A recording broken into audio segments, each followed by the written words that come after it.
নমস্কার বন্ধুরা, তর্ষা and mom চ্যানেলে নতুন একটা ব্লগ নিয়ে চলে এসেছি।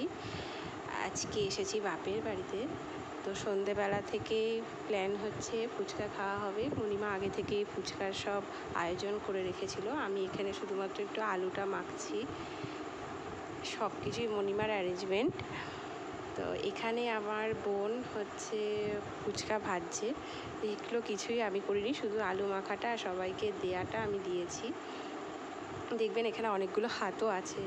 প্রথমে আলুটা বাড়িতেই মাখা, এটা ভাজা জিরের গুঁড়ো একটু দেওয়া হলো, মটর ছোলা মটর সব ভেজানো ছিল, একটু টক জল, বিট নুন আর এই মশলাটা দিয়ে মাখা হয়েছে, আর লঙ্কা দেওয়া হয়েছে যে যেমন ঝাল খায়।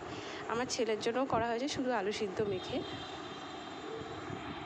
না, ওরা বাজার থেকে এনেছে, কিন্তু ওই রেডি ছিল, শুধু তেলে ভেজে খাওয়া আর কিছুই না। কিন্তু প্রচুর পরিমাণে ছিল। ওরা এক একজন 15টা করে খেয়েছে। মানে মাথা পিছু এক একজন 15টা করে খেয়েছে। আজকে আবার সেকেন্ড টাইম খাওয়া হচ্ছে। তাহলে ভাবুন কত কমে মানে এই ফুচকাটা বাড়িতে আপনারা তৈরি করে খেতে পারবেন। আর যেখানে 10 টাকায় হয়তো 5টা ফুচকা বা কোনো জায়গায় হয়তো 6টা ফুচকা, হয়তো খেয়ে মনও ভরে না এমন। কিন্তু বাড়িতে নিজের ঘরের তেলে ভেজে করবেন, সেটা অনেক স্বাস্থ্যকর আর ভালো। তো কালকেও আরও অনেক নতুন নতুন খাবারের প্ল্যান রয়েছে, জানি না ভিডিও করতে পারবো কি না।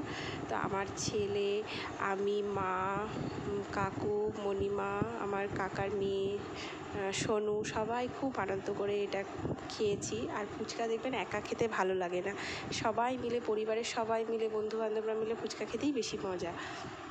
এই যে আমাদের টক জল, ফুচকা, আলুর পুর দেওয়া সব রেডি। এবার শুধু মুখে পড়ার একটা অপেক্ষা, ব্যাস। আমার ছেলেও রেডি। দেখুন কি সুন্দর ফুচকাগুলো ফুলেছে, তাই না?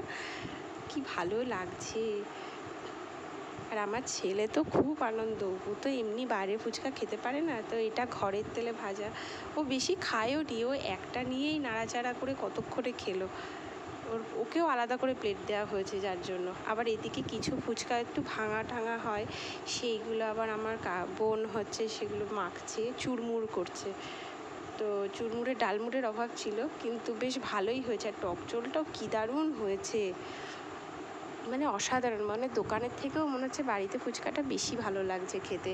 আর সবাই মিলে খাওয়ার একটা আলাদা আনন্দ আছে, সে যেমনই হোক, ঘরে হোক কিংবা বাইরে। এই যে আমার মা, এটা আমার কাকু খুব একটা ছবি তুলতে পছন্দ করে না, শুধু বলেছে একটু হাসো, তবু হাসছে না, বলেই যাচ্ছে আমার ছবি তুলিস না, আমাকে ভালো লাগছে না, আমার ছবি তুলিস না। এই যে চুরমুর মাখাটা আমার ছেলে কি সুন্দর খাচ্ছে। আজকের মতো এই পর্যন্তই।